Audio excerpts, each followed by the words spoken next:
कहीं पर मैंने पढ़ा था कि जिसको एक बार ये बातें समझ में आ गई हो कि वह स्वयं ही अपनी स्थितियों के लिए जिम्मेदार है, उसके बाद आप उस आदमी का जोश, उसका आवेग, उसकी आज़ादी रोक नहीं सकते हैं। Good morning friends, welcome to my channel Meri Abhilasha. कैसे हैं आप सब? उम्मीद करती हूँ बहुत ही ज़्यादा अच्छे होंगे और अपना अच्छा वाला ध्यान भी रख रहे होंगे। मेरा नाम है अभिलाषा, मैं एक हाउसवाइफ कम एस्पिरेंट हूँ एंड आप सभी के साथ अपनी डेली रूटीन एंड स्टडी की जर्नी अपने इस यूट्यूब चैनल के माध्यम से शेयर करती हूँ। सो यदि आप मेरे चैनल पर फर्स्ट टाइम विजिट कर रहे हैं या चैनल को सब्सक्राइब नहीं किया है तो प्लीज़ कर लीजिएगा। तो चलिए आज के दिन की शुरुआत करते हैं। और जैसा कि मैंने वीडियो की शुरुआत में आपसे कुछ लाइनें बोली हैं, वो बिल्कुल हमारी लाइफ में ठीक वैसे ही होता है। जिस दिन हम अपनी स्थितियों के जिम्मेदार खुद को मानते हैं या जब हम अपनी लाइफ को फिर से पीछे मुड़ के देखते हैं ज़िंदगी को, तो उस अपनी स्थितियों के जिम्मेदार हम खुद ही होते हैं। बस ये चीज़ हमें समझ में नहीं आती है।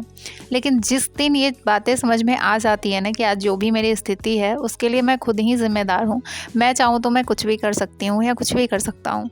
जिस दिन ये चीज़ें समझ में आ जाती है ना, उस दिन आपका जोश अपने आप में दोगुना हो जाता है। लेकिन हम क्या करते हैं कि हम हमेशा दोष अपने ऊपर ना देके अपने हालात, अपने आसपास के लोगों पे देते हैं कि मेरे लाइफ में ऐसा था, इस वजह से मैं ऐसा नहीं कर पाई, नहीं तो मैं बहुत कुछ कर लेती। बस हम हमेशा इसी का रोना रोते रहते हैं और बस ज़िंदगी कटती रहती है, समय बीतता रहता है और हमें हासिल कुछ भी नहीं होता है। लेकिन जिस दिन हम ये सोच लेना, ये समझ ले कि नहीं, ये मेरी जिम्मेदारी है, अपनी लाइफ को अच्छा करना, अपनी लाइफ को ठीक करना मेरी जिम्मेदारी है, इसमें दूसरे की कोई गलती नहीं है, उस दिन आप बहुत मन से किसी काम को करेंगे। क्योंकि आपने कभी सोचा है कि हमारे हालात ऐसे थे तो क्या हमने कभी उस हालात का विरोध किया? नहीं किया। उस हालात को हमने एक्सेप्ट किया है, तब हमारी लाइफ इतनी जाके बिगड़ी है। क्योंकि जिस दिन घर के लोग ही, अपने ही घर के लोग बोल रहे थे ना कि अरे ये तो लड़की है, इसको तो घर में ही काम करना है ना, उस दिन हमने इस चीज़ का विरोध नहीं किया। हमने एक्सेप्ट कर लिया कि हाँ, हम लड़की हैं और हमें तो घर में ही काम करना है। क्योंकि हमारी समझ उतनी नहीं थी, हमें उतना समझ नहीं था कि नहीं, हम लोग भी बहुत कुछ कर सकते हैं। लेकिन जिस टाइम ये समझ बन जाए ना, उसी टाइम ना थोड़ा भी देरी नहीं करना चाहिए। जब भी ये समझ आ जाए बस उसी टाइम अपने काम में लग जाइए। और ज़िंदगी में तो परिस्थितियाँ ऊपर नीचे होती ही रहती हैं, बस हम उस परिस्थितियों के साथ ना ये भी एक्सेप्ट कर लेते हैं कि हमसे नहीं हो पाएगा, तभी जाके हम नहीं कुछ कर पाते हैं। अभी सुबह के 7:45 हो रहे हैं फ्रेंड्स, और मैं बच्चों को स्कूल भेजने के बाद सीधे पढ़ने के लिए बैठ जाती हूँ। आजकल मेरा रूटीन यही है, और आधा घंटा पढूँ या फिर 1 घंटे पढूँ, जिस हिसाब से टाइम रहता है, मतलब काम को देखते हुए कि हाँ, काम जो घर का काम है उसको करने में मुझे कितना टाइम लगेगा, कितने टाइम में मैं हस्बैंड को ठीक टाइम पे नाश्ता बना के दे दूँगी। कुछ इस तरीके से सोचते हुए मैं पढ़ाई करने बैठती हूँ। तो अगर किसी दिन सब्ज़ी बनाना रहता है, क्योंकि सब्ज़ी बनने में टाइम लगता है, तो उस दिन थोड़ी देर कम पढ़ाई होती है। और अगर सब्ज़ी वगैरह सुबह में ही बना लिया है तो उस दिन थोड़ी देर मैं ज़्यादा पढ़ाई करती हूँ। इस हिसाब से होता है कि मतलब मैं पढ़ाई करती हूँ ना या घर का काम करती हूँ, तो ये देखते हुए करती हूँ कि मतलब कोई काम उस तरीके से बिगड़े भी ना और मेरी पढ़ाई भी ना बिगड़े। इस तरीके से मैं चीज़ों को हैंडल करती हूँ। तो बस सुबह में जब बैठती हूँ पढ़ने, तो ये रहता है दिमाग में बच्चों को स्कूल भेजने के बाद कि जब हस्बैंड जिस टाइम से आने लगे, जो उनका टाइमिंग है, उनको ठीक टाइम से खाना मिल जाए। जैसे देखिए, मतलब जिसकी रिस्पॉन्सिबिलिटी आपके ऊपर है, जो काम की रिस्पॉन्सिबिलिटी आपके ऊपर है, वो आप एक सरल तरीके से सही टाइम पे करके दे दीजिए। उसके अलावा जो चीज़ें हैं, जो ज़बरदस्ती ये हो रहा है कि नहीं करना है, तो उसको कहीं ना कहीं इग्नोर करने का कोशिश कीजिए। लेकिन जो आपके ऊपर रिस्पॉन्सिबिलिटी है उसको आप ठीक ढंग से कर देंगे, तो जो घर में जो बाकी मेंबर है वो आपको परेशान नहीं करेंगे। जिसमें हस्बैंड की जो भी ड्यूटीज़ मेरे ऊपर है वो अगर मैं ठीक टाइम से करके दे दूँगी, बच्चों को स्कूल भेजना रिस्पॉन्सिबिलिटी है, ठीक टाइम से उनको लंच बना के स्कूल भेज दूँगी, तो जो घर के बाकी मेंबर है ना, वो आपको आपके काम में खलल नहीं डालेंगे। आपके उसके बाद का जो टाइमिंग है उसमें आपको क्या करना है वो आप डिसाइड करेंगे। तो ये चीज़ें कहीं ना कहीं लाइफ में होती है, थोड़ा सा आपको बैलेंस बना के चलना पड़ता है। आप एकदम से इग्नोर नहीं कर सकते हैं कि नहीं, मैं पढ़ाई कर रही हूँ तो मैं ये चीज़ नहीं देखूँगी, वो चीज़ नहीं देखूँगी, ऐसा मतलब नहीं हो सकता है। और देखिए, मैंने बहुत बार कहा है और मैंने इस चीज़ को एक्सपीरियंस किया है अपनी लाइफ से कि अगर कोई महिला है, हाउसवाइफ है, अगर वो कुछ करना चाहती है, उनके बच्चे हैं, घर में बड़े हैं, हस्बैंड है, तो जितने भी बड़े हैं, आपसे बड़े हैं, मतलब हस्बैंड भी बड़े होते हैं, आप उनको फ्री कर दीजिए, मतलब वो उनको आप अपने अंडर में कंट्रोल करने की कोशिश नहीं कीजिए। और जो बच्चे हैं घर में वो आपके कंट्रोल में होने चाहिए। अगर ये 2 चीज़ आप अपना लेंगे ना, तो आपको क्या करना है, आपको अपने टाइमिंग को कहाँ पे खर्च करना है वो आप डिसाइड कर पाएंगे एंड आप भी फ्री माइंड से कर पाएंगे। नहीं तो फिर क्या होगा कि अगर आप बड़ों पे कंट्रोल करना चाहेंगे और बच्चों को फ्री छोड़ देंगे, फिर आपको बहुत प्रॉब्लम होती है। आजकल 2 दिनों से क्या हो रहा है फ्रेंड्स कि जो वासु के आने से पहले मैं थोड़ी देर 1 घंटे आधे घंटे पढ़ाई करती हूँ, वो मेरी 2 दिन से नहीं हो पा रही है। क्योंकि इधर मैंने थोड़ा-सा अपने रूटीन में चेंज किया है। पहले मैं वीडियो एडिटिंग दोपहर में करती थी, अभी मैं आजकल सोचती हूँ कि वीडियो एडिटिंग मॉर्निंग में कर लेते हैं। जैसे कि मतलब वासु के स्कूल आने से पहले, तो ऐसे में ना थोड़ा-सा लेट हो जाता है, फिर मुझे नहाना रहता है और थोड़ा-सा घर संभालना रहता है, इसमें थोड़ा-सा लेट हो जा रहा है और वो वाली पढ़ाई मेरी नहीं हो पा रही है जो वासु के स्कूल से आने से पहले होती है।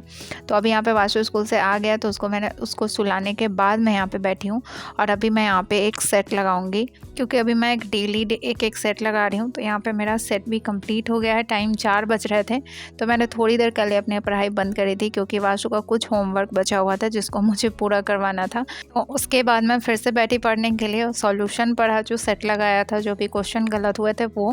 वासु भी नीचे बैठ के अपना पढ़ाई कर रहा है और सॉल्यूशन पढ़ने के बाद मैंने 20 क्वेश्चन मैथ्स के सॉल्व किए और मैथ सॉल्व करने के बाद मैं लग गई अपना साइंस रिवीजन में। तो साइंस रिवीजन का जो मैं टारगेट लेके चल रही हूँ वो टारगेट मेरा नहीं कंप्लीट हो पा रहा है लाख कोशिश करने के बावजूद, क्योंकि मैं वीडियो के थ्रू रिवीजन करना चाह रही हूँ और रात में नेटवर्क की इतनी प्रॉब्लम हो जाती है कि मतलब वीडियो चलता ही नहीं है। और मुझे ना बाहर अकेले बैठ के पढ़ने में डर लगता है। अकेले बैठी रहती हूँ तो ऐसा फील होता है ना कि जैसे कोई पीछे से खड़ा है, इस टाइप का थोड़ा सा माइंड में ना वो अजीब टाइप का बन गया हुआ है। तो मैं अकेले बाहर बैठ नहीं पाती हूँ, सोचती हूँ कि अंदर ही अगर वीडियो चल जाए तो ठीक रहे, लेकिन चलता ही नहीं है। कहीं भी घर में नेटवर्क, कहीं भी रूम में नेटवर्क आता ही नहीं है और इस वजह से जो है वो कंप्लीट नहीं हो पा रही है। वीडियो के थ्रू पढ़ने की वजह से नहीं कंप्लीट हो पा रही है। तो अब थोड़ा सा ना रूटीन को चेंज करना पड़ेगा। जैसे मैं दिन में सेट लगा ले रही हूँ तो सेट को ना लगाते हुए दिन में रिवीजन करना होगा और रात के टाइम सेट लगाऊंगी, तो ऐसे में ठीक रहेगा, क्योंकि सेट लगाने में नेटवर्क की ज़रूरत नहीं पड़ती है। तो इसलिए अभी मैं थोड़ा सा कल से सोचूंगी इसको चेंज कर देती हूँ। पहले मैं साइंस का दिन में रिवीजन करूँगी और रात में सेट लगाऊंगी, क्योंकि अभी मैंने सोचा है कि मैं लगातार सेट लगा के इसको पहले कंप्लीट कर दूँगी। अच्छा, कल ना मुझे कमेंट आया था कि दीदी एस्टेट का एग्ज़ाम कब तक है और रिज़ल्ट कब आएगा। तो एग्ज़ाम तो शायद कल तक है, मतलब 14 नवंबर तक है शायद, और रिज़ल्ट का मुझे भी नहीं पता। लेकिन आप लोग को पता होगा तो प्लीज़ बताइएगा कि कब तक रिज़ल्ट आ सकता है, क्योंकि कहीं ना कहीं मतलब मैंने भी एग्ज़ाम दिया है तो मन में रहता है कि कब रिज़ल्ट आएगा। तो आप लोग को अगर आइडिया होगी एस्टेट का रिज़ल्ट कब तक आएगा तो मुझे कमेंट सेक्शन में ज़रूर बताइएगा। और आज मुझे थोड़ा सा काम था, मैं मोती झील की तरफ गई थी। तो मोती झील में ही है आदर्श परीक्षा केंद्र मुजफ्फरपुर का, जहाँ पे स्टेट का एग्ज़ाम हो रहा है। आप में से बहुत सारे लोगों का शायद पढ़ा भी होगा यहाँ पे, आपने कमेंट भी किया था। तो बहुत सारा भीड़ लगा हुआ था, मतलब अभी एग्ज़ाम चल रही है इसके वजह से बहुत लोग बाहर में खड़े थे, उधर से ही मैं गुजर रही थी। तो कल वो वीडियो मैं आपके साथ शेयर करूँगी। आज गई थी, कोई काम था इसलिए। और आज यहाँ पे मैंने बहुत दिनों बाद इस तरीके से मिक्स क्वेश्चन, बस मैथ्स के 20 क्वेश्चन मैंने सॉल्व किए हैं मिक्स वाले। काफ़ी दिनों से मैथ सॉल्व नहीं कर रही थी और अच्छा नहीं लगता है। मैथ सॉल्व कर लो तो लगता है कि कुछ पढ़ाई किया है, मैथ सॉल्व नहीं करती हूँ तो फिर लगता ही नहीं है कि मैंने कुछ पढ़ाई किया है। और अब हो गया है शाम, तो शाम का भी चाय वगैरह मैंने बनाया है, अपने लिए दूध और हस्बैंड के लिए चाय, क्योंकि मैंने अब चाय छोड़ दिया है और अब चाय नहीं पीऊँगी। सोचिए मैं इतने दिनों से चाय पी रही हूँ, लेकिन होता है ना किसी किसी को चाय की लत लग जाती है, आदत हो जाती है, लेकिन मुझे चाय की लत अब तक नहीं लगी। मतलब मैं नहीं पी रही हूँ तो मुझे कोई ऐसा टेंशन, कोई ऐसा फ़र्क नहीं पड़ रहा है कि हाँ मैं नहीं पी रही हूँ। और मुझ में ना ये चीज़ सब सारी चीज़ों के लिए, मतलब मुझे किसी चीज़ का ऐसा लत नहीं, मतलब वो होता है कि हाँ मैं इसके बिना नहीं रह सकती हूँ, अगर ये नहीं खाऊंगी ये नहीं पीऊँगी तो मतलब नहीं होगा, ऐसा मेरे साथ नहीं होता है।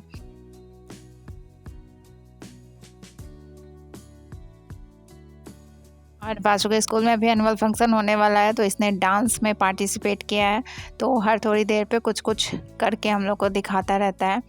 थोड़ा करके दिखा दो डैडी को, ना हीरा चाहिए ना बंगला गाड़ी। आप वो गाना बजाइए। अच्छा चलो जा।